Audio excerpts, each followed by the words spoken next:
Welcome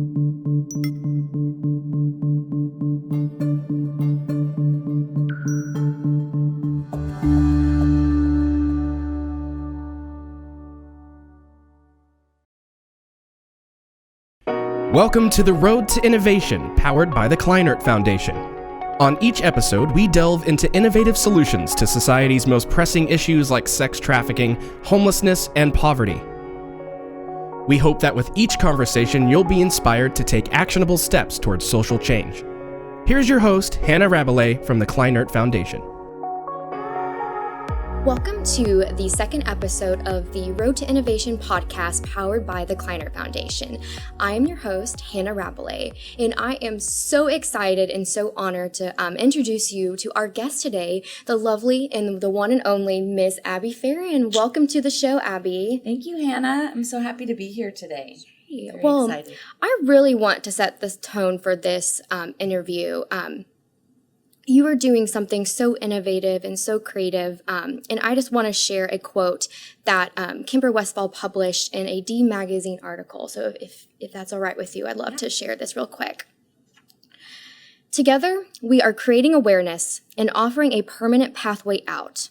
The women in our pilot program have quickly become consultants to help us understand all the issues they face and to develop a program that truly works for them and many to follow.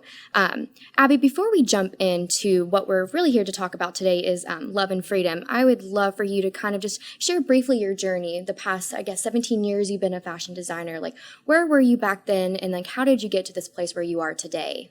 Well, it's so funny because I've always been called a fashion designer and I've never really seen myself as that, but that's like the category I fit into.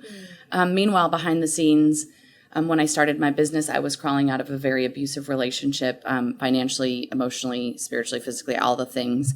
And my sister came back from a trip to Nepal and said, "Hey, Abi, there are women being trafficked, children being trafficked by their parents. And they're so poor that this is how they survive." And I found a group of people that is working with them to help them make these buttons and, make these bracelets. And so would you sell them? And she didn't know I was in an abusive relationship. So at the time I was like, oh my gosh, there's people who have it way worse than me. And as I know now, when a woman is going through a really hard time and finds her way out, your first response is to help other women. Your first response is to pay it forward. So this isn't just me. This is like across the board. Exactly. And so I was like, okay, cool. And I actually have a little example of the button here because it's we turned their carving of the bracelet, and I said, well, they could make buttons for me. And so we've incorporated this button into every element of the brand. So every garment that gets sold has a button with their story. And that was how the Freedom Project began, which was my kind of initiative within the brand to give back. That was 17 years ago. Wow. Obviously, there wasn't really a give back model at that point, but I just knew that that was something that I could do, that I didn't believe in the fashion industry's standard of exploiting people. I wasn't going to get rich on the backs of people who were making things for, pennies on the dollar. And so from day one, I've always been a social enterprise. I just didn't know it. I was always paying people fairly and life wages, not just bare minimum, even though I really technically couldn't afford to do that. So, it's really an excuse to say you can't afford to do that. I know for personal experience. Love that. So coming back to 2019, even just over the summer, Love and Freedom was created. Can you talk about how that was started and who is behind this impactful nonprofit? Yes. So it's been the journey of kind of finding my identity and saying, I love the Freedom Project that we work with our women in Cambodia. We work with women in Nepal. There's 2 organizations, Saksam and Purna, that have done amazing work. I helped them. I gave them, advice. I was a consultant for free, that was my contribution. Yeah. But we worked together to create something, and they are amazing people, and they are sustainable, and they don't need me anymore.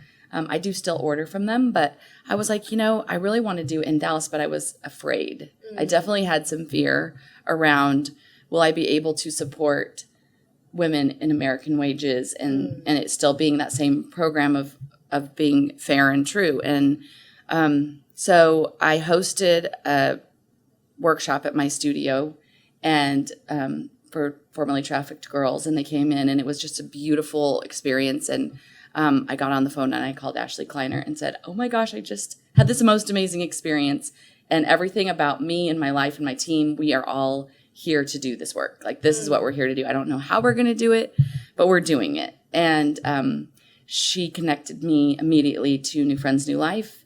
And Kim Robinson, the CEO of New Friends, New Life, loved it and said, okay, let's make 100 of these scarves. And I'm going to show you, again, the button. It's really cool because now we have the full connection of the Freedom Project in Cambodia. And then we're making with our remnant fabric. So the fabric, after we cut out our dresses that are being sold in our store, we have a lot of fabric left over and we didn't want the waste. So we turned these into scarves. And we now have a program, an employment program with New Friends, New Life, where women come into our studio, they get trained, they become assistant designers, and they are making the scarves. It's so much more than a scarf program, though. That was the initial plan. Yes. Start with 100 scarves, launch For the them luncheon, yes. for the luncheon, and I had no idea what was going to happen. So the 4 women came to the studio.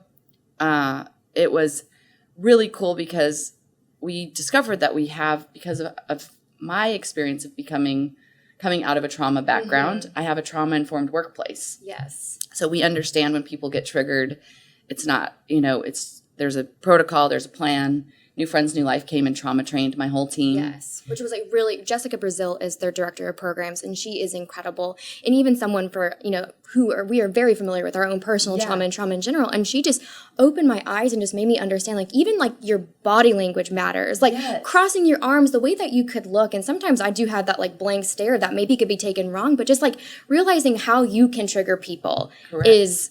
And I mean, now there's like 1,000 things I think about when I'm interacting with someone, but it's so important to get that training. And I wish we could just bring the vibe of your studio in here just to get people to understand, like, your studio really does feel like a safe place. And I really, just your program, how it's evolved and like how the women have evolved in itself, like, it is so important to set this tone, the stage, the vibe, if you want to call it that. These women need to feel safe and protected in the space that they're working in to actually fully thrive. So sorry to interrupt, but I just wanted to add that in. Amazing. Yeah.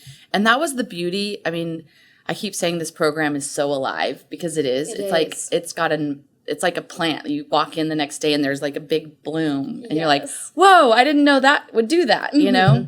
So I came in initially just not knowing what I was getting into. And the first 2 days, we just closed the studio and just trained the women. About 4 hours was actual training on how to cut, how to braid, how to assemble. The other 12 hours was all about getting to know each other, hearing their story, sharing my story. Building trust. Yeah. And I realized, I'm yoga teacher trained and I've gone through a lot of healing myself and have a lot of modalities to pull from, and realizing that my 17 years of like struggle and, it's been a very hard process to get to where I am today. But then looking back and going, oh, that's why I went through that, because now I know what she needs. And so I just feel like, when people say everything happens for a reason, I don't necessarily love that saying, but I can look back in my life and reflect that, oh, I went through these things because now I can meet these women where they are. And when you meet them where they are, you can give them a hand up. And then there's next thing you know, they're giving you a hand up. Yes. It's been this beautiful circle. So we added the team building into a weekly thing because it was so awesome. And I actually called Jessica Brazil and was like, this is what's happening. Oh my gosh, I don't understand it. And she's like, oh, that's shared authentic experience. Like, you have made it normal. They're not having to hide their shame. They're not having to pretend to be something they're not. They're just getting to be who they are. And they all have similar experiences and you understand. So they're healing as they, it's just this beautiful thing that I didn't even know, but. There's so much power in empathy and compassion. That's why I just admire you so much and your heart to serve women. And it just overflows out of you. And so I'm just so excited for the women to be in your program and have that trauma-informed space, because I don't think people really realize the barriers that these women face. So when you've been in the life, and that's what it's referred to, and when you've been trafficked, these women, the average age is around 15 years old into entry of this life. And so they don't necessarily have or the experience or the knowledge or the privilege even to have experiences or opportunities that someone who hasn't been trafficked. So can you just talk about a little bit about those barriers and what are those challenges that those women are facing in your program? Yeah, I mean, it is unbelievable to get to know these women. And I didn't know what to expect when they came in. You know, I'd been working with women overseas. First of all, it was so beautiful to realize it was going to be so much easier. It was the opposite of what I thought. It was so much easier because we didn't have language barriers and culture barriers. But these women are so strong, first of all. They have gone through, most of them, childhood abuse, many of them raped by fathers, family members, starting at the age of 4. And that's across the board. That's just not unique to these women. That is just a trend amongst every... 96%, I believe, is the statistic of women that end up trafficked or in the life are coming out of home abuse. So they've been programmed from a very young age that that's what they should expect. So when they end up with a pimp, they're basically like, he knows how to train them. He knows how to program them. He primes them with drugs and alcohol. They're usually the ones that get the charges. So if they do leave, they're leaving with possibly drug charges, definitely charges for being trafficked, but they're prostitution charges. And they're all mostly are felonies as well. It's not just like minor misdemeanors that people overlook. Like they're felonies. It is hard.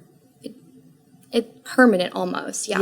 Yes. So after 3 tickets, the woman gets a felony. And at least that's what it is in the state of Texas. And my friend who's a police officer, I said, well, why are you giving these women tickets? And she said, well, because she's the only one left. He drives away. We don't know where the guy is behind. And I'm like, that's just, it just drives me crazy. But the system is adjusting. The system's catching up. It's just very, very slow when you deal with bureaucracy. So these women, it's hard for them to get a job because they have this felony record. I personally went through this transition over the past 2 years where I transformed my company from a team of 19 to a team of 5. Oh, wow. And so now we are only going to be employing for our workforce, we're going to only be employing from this group. So I have to tell you, and that's I didn't know that was going to happen when I started this in July, but these women are so passionate and they're so excited and they're so dedicated to our company, our program.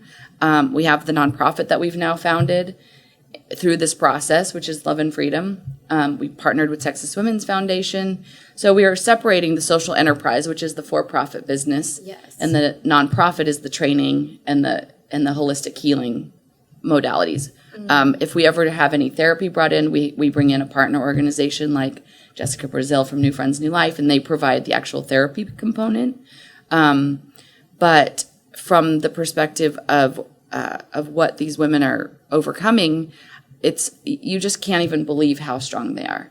And, I am amazed daily at how, there are things you have to deal with, such as they might be triggered and not be able to come to work. So some days they don't show up. Yes. And that is a reality. But if you set up your program where it's not so, and I don't even know how to exactly say it, but not so driven, where it has to be dependent on one person. Yes. Where it's and a team, flexible. it's flexible. They know they don't come in that day, they'll make up the hours tomorrow. Yes. And they all know they have up to 40 hours they have available to them per week.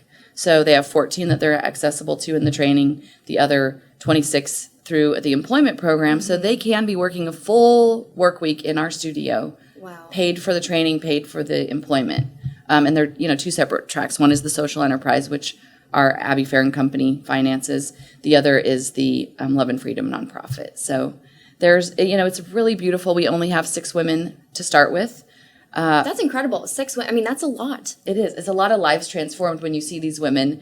One of our women was working at Taco Bell. She has a law degree. I mean, you're just going, holy cow. We have 2 women with law degrees. That was the other thing. I thought I was going to be working with women who I was really going to need to be starting kind of at a base level. These women have degrees. They are smart. They've just had a rough hand dealt to them. Some of them are coming from overseas. half of them at least are local, born and raised in the United States and had just a rough time at home and things happen that just are beyond their control. Are beyond their control. And, you look at someone and you judge a 40-year-old woman based on what you see. Yes. But if you trace her life back to a 4-year-old being raped by her father, like, we have to have compassion. And we have to understand that what I'm talking about, unfortunately, is not an anomaly. 400 women a day are trafficked in the streets of Dallas. That's Dallas, Texas. Yes, where we are right here, 400 a night.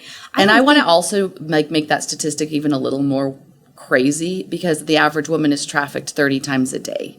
So that's 1,200 trafficking instances a day in the streets of Dallas. When I started doing the math on that, I was like, we have a real problem that there's a demand problem. These men are seeking this out and know that they can do this crime in Dallas. I mean, when we first started researching the issue, I just that doesn't happen in the United States. That doesn't happen in my backyard. Like, it's, you watch the movie Taken and it's like, oh, this is happening overseas in an Eastern European country. It's like, no, these are, United States citizens being trafficked by other United States citizens the majority of the time. And it's just mind-blowing. So if you're not familiar with the issue of trafficking, I would definitely suggest going to New Friends, New Life website, the Kleinert Foundation website. There's so many resources, and really educate yourself on the issue of trafficking. I know this is so overwhelming, especially if you're just kind of hearing this for the first time, but just really educate and understand, because we need to have these conversations. We need to understand what the signs to look for, because it could be happening in the Holiday Inn off of 75, which it does. It is happening.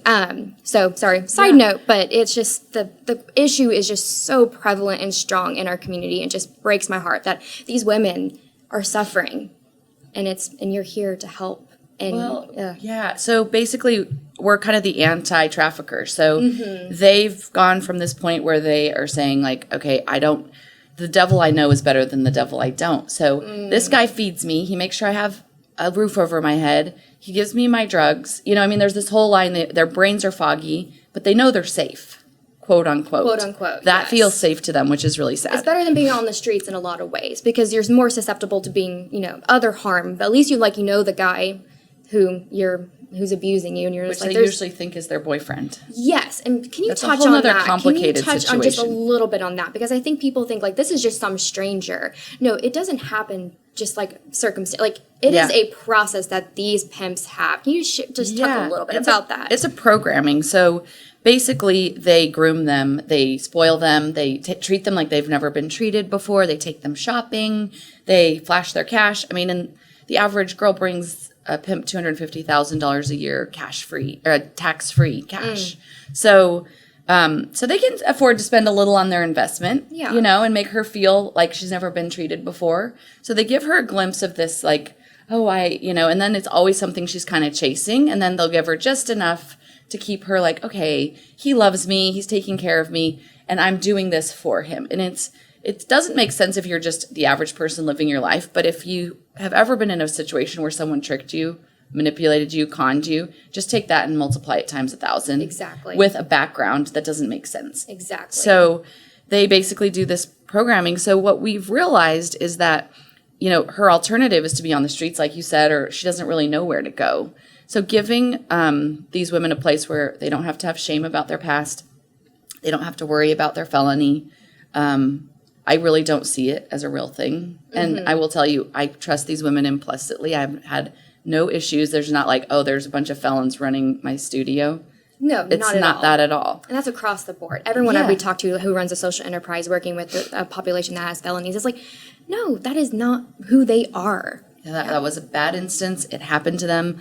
We've all made mistakes, and we've all had things, I mean, you just look at the situation and the circumstances were just really unfortunate. So, and because they've had these barriers to entry, they're also so grateful, and they give back so much more into your company. I can't tell you, the stories of increased efficiency in my business.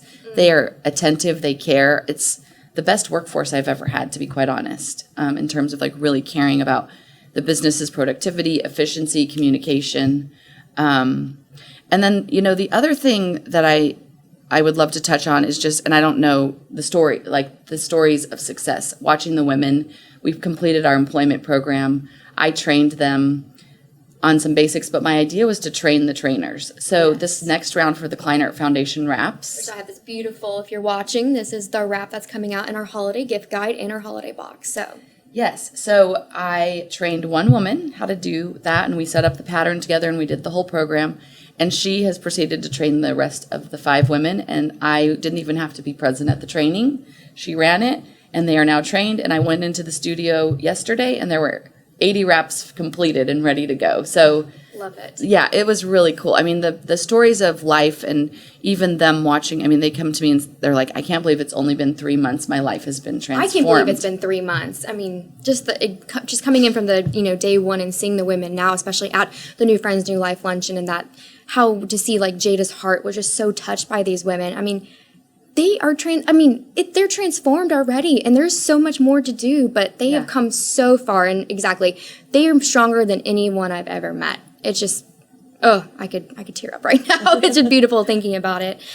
So we've talked a lot about, the success stories, but for our listeners who are potentially, thinking about maybe potentially employing people with barriers to employment or wanting to incorporate like a nonprofit arm to their business, can you just share a little bit of some of the, the real raw challenges that you've been facing kind of onboarding, creating a nonprofit from essentially scratch almost? Right. I mean, so you have to kind of wear 2 hats, because for-profit is all about, the bottom line and driving that engine. When I realized I was a social enterprise, it was, this kind of freeing moment for me where I was like, oh, I actually don't make more than my employees. Like, I pay myself the same. We are a bottoms-up company, so it's all about empowering the employees. And I've always been that way, but I just didn't have the structure around it. And can you talk a little bit why you have that structure? And is that really does other people in the fashion industry necessarily do that? I feel like that's really unique to, especially a designer or whatever you like to call yourself. Yes. Sorry. It's fine. You can call me a designer. I do design. A creative. Most people don't do that. Most people in the fashion industry try to find the absolute cheapest route to get their product made. At whatever their quality level is. So even if they have a high quality product, they're still, even made in Italy often is 90% finished in Korea, so that they can then do the last 10% and put that made in Italy stamp. I mean, Italy and Korea have better practices than China on an average. And I do think there's been a lot of pressure on China, so hopefully they'll continue to improve. Yes. But the atrocities of just the way that people are treated and the 18-hour days. If you've followed the story, the Fashion Revolution is a really great resource. And they have a great Instagram that I tell people to follow to get the tips and tricks. I made your clothes. I made your clothes. Yes. Yeah, being really conscious about the energy of where your clothes are being made and who is that designer or that CEO at the top that's making those decisions to, have those clothes made at an exploitive price where people's lives are being. I mean, I remember watching a documentary. And this woman said, as she was sewing the clothes, she was just hoping that the woman who bought them would feel her pain. And I was like, whoa. Wow. Because she was in so much pain from the way she was treated and the way she worked and how little she was paid. And they get locked up. I mean, it's horrific. So the fashion industry is a trafficker in itself. Yes. So that social enterprise model is what we have been focusing on. Challenges wise, I mean, so that's the first challenge is you can't be so greedy. You have to be okay with spreading it out a little bit. But I do believe, and I think we're at the beginning phase of this new wave, that the next generation coming behind us is going to make the decision to support social enterprise. Shout out to millennials. Shout out to millennials. Sorry, I'm a millennial. We do good. I'm just saying. We're not always on Instagram, so thank you. So, I kind of see myself pioneering for millennials, so to speak. Just that even our business model, sometimes as a small business owner, I can't afford the talent necessarily that my competitors can. Yes. So the way that we've worked through this is really innovatively inside our studio. I have co-creators. So Lexi Dennis, for example, she's a big stylist here in Dallas now, but she started with me when she was 18 and co-created her business within my business. So she was learning styling, connecting with my clients, but she also was launching her own styling business, which normally, a designer would say, I'm too threatened by that. You got to go outside my business. But so she co-created her business within my business, and now she's like this thriving stylist. And you weren't scared of her growth because you trusted her, and you know that it. she is for you, but she also, you can't pay her, as much as she's really needing. But right. I just love that you have that trust with your employees, and they're not trying to be this queen bee and this diva, like, oh, I'm Abi Ferrin. But it's like, no, like, it's going to take a village to really create change in our world, and just not being scared of other people's potential, I guess. Well, their potential actually makes you bigger. Yes. So I think it's just shifting that paradigm. It's not real. I also have Elle Lewis. You've seen her paintings, and we put some of her paintings on my fabrics. And she's been co-creating with me now for 3 years, and just a lovely human being. Just a lovely human being, and her Bochelle paintings are just stunning, and she's put them on note cards. But it really is this like sisterhood. And so I think it's just shifting the mentality. I do think that there is room in this world and in this industry for a more feminine approach to business. And so that's what I'm trying to, I think there's great masculine facing businesses that need to do what they do, but I also think not being afraid to do it the way that you're intuitively being guided to do it. Yes. I've been being mentored by Susie Batiste, who founded Poopery, and she's all about that, adding that magic of intuition into how you structure your business. So it really does work. I mean, that's the crazy thing when you're like, okay, that is how the standard is for business, for how to do business. I see that, but that doesn't fit for me. And so let's look at a different way to look at it. Mm-hmm. What have you learned, or a biggest challenge about starting the actual nonprofit aspect? Can you just describe that? Like, it's harder than people really think. Like, there's so much to it. So, I mean, we might be here all day if we talk about that just briefly, if you can. I like to say it's been like running a marathon, but I thought it was going to be a dash. I was like, oh, I'll just like get some paperwork signed, 501c3, woo! Get some people to donate, and it's going to be great. Yeah. It's been such a good growth experience for me, and I will say I'm so grateful for the Kleinert Foundation, the Jensen Project, and Texas Women's Foundation. I have had some amazing people that are lovingly also pushing me to greater levels of being a businesswoman and being a smart co-founder. And Rania Patrice and Elle Lewis co-founded Love and Freedom with me. So I have this great team of girls that I've been doing life with for a long time, and they're really passionate about the issues that we're tackling. But I went to Rosalind Thompson Dawson, one of my heroes at Texas Women's Foundation, and I just said, hey, this is what I want to do, and I am not quite ready to launch my own 501c3 yet. Will you help me get started? And so between her and Dawn in her office, who's the CFO of, and I don't know if that's her official title, but I call her the CFO. She runs the business side, the money side, has been giving me advice on things that are not my strengths. So helping me with, making sure my business plan and the accountability. We have the nonprofit housed even in a different bank than our for-profit. And there's Is that just to keep it clean? Like, why did you choose to do that? Separate set of books, making sure that it was, anytime money moves, it's intentional. It's not so easy to just go transfer. I mean, as a small business owner, it's so easy to get in that, like, rob from Peter to pay Paul. And so I was like, we have to have it so separated. Yes. Because I never want the impression that people are like, oh, Abi Ferrin started a nonprofit to finance her for-profit.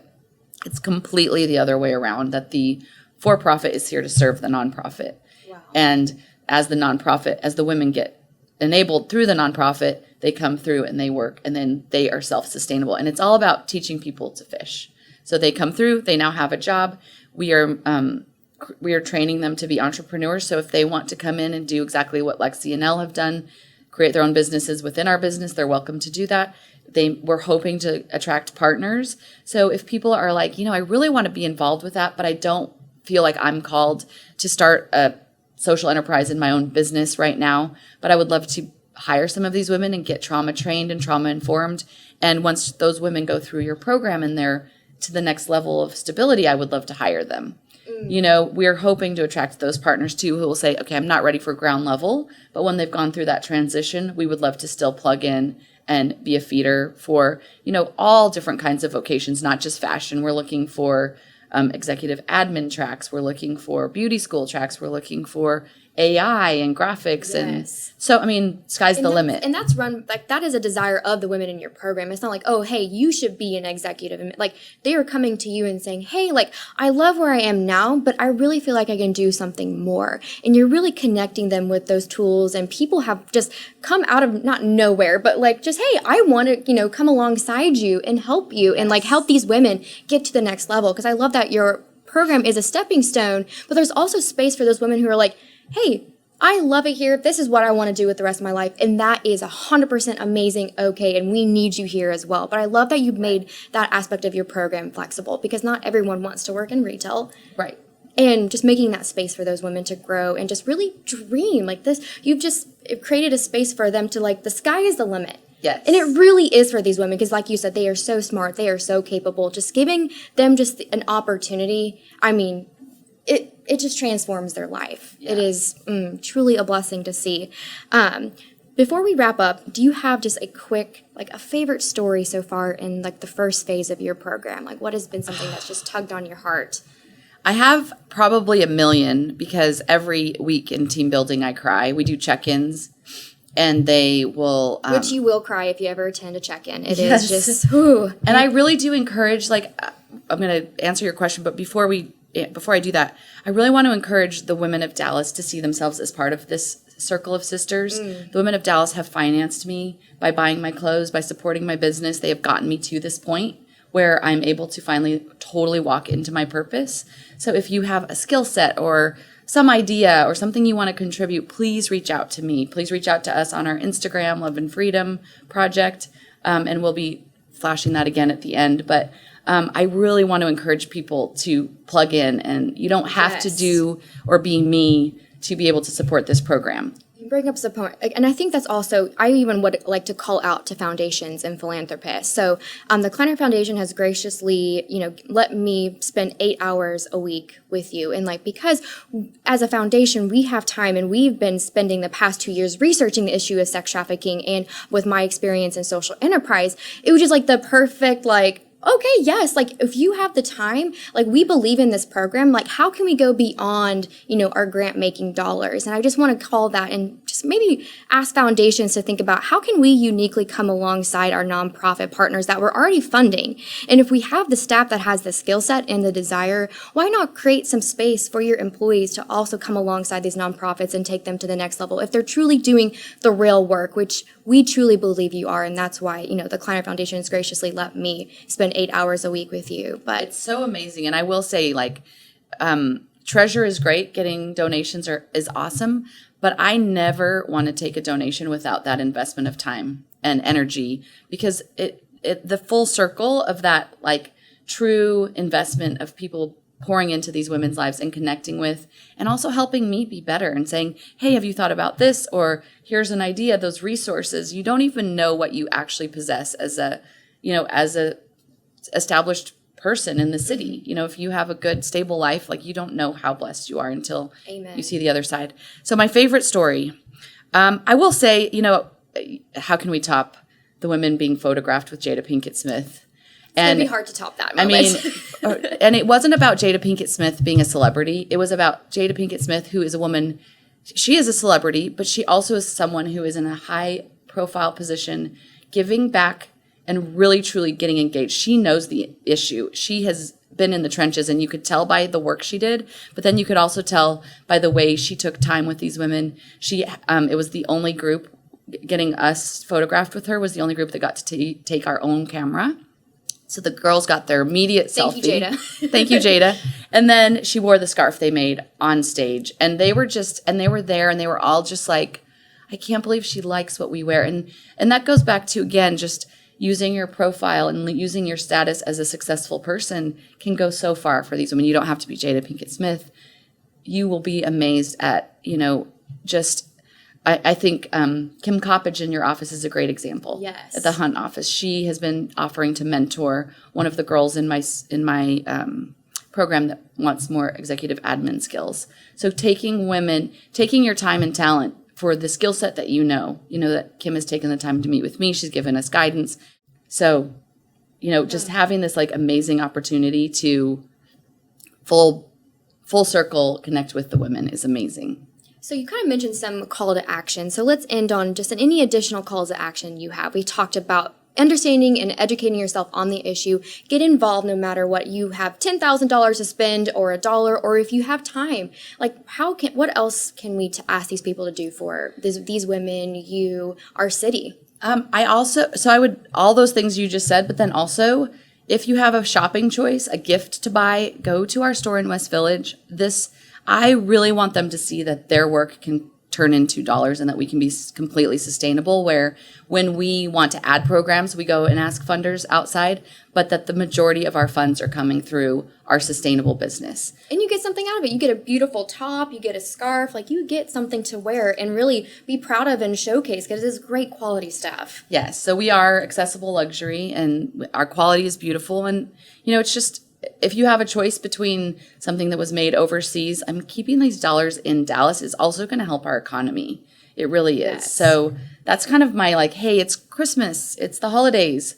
Buy presents for your family and friends and girlfriends and wives and grandmothers.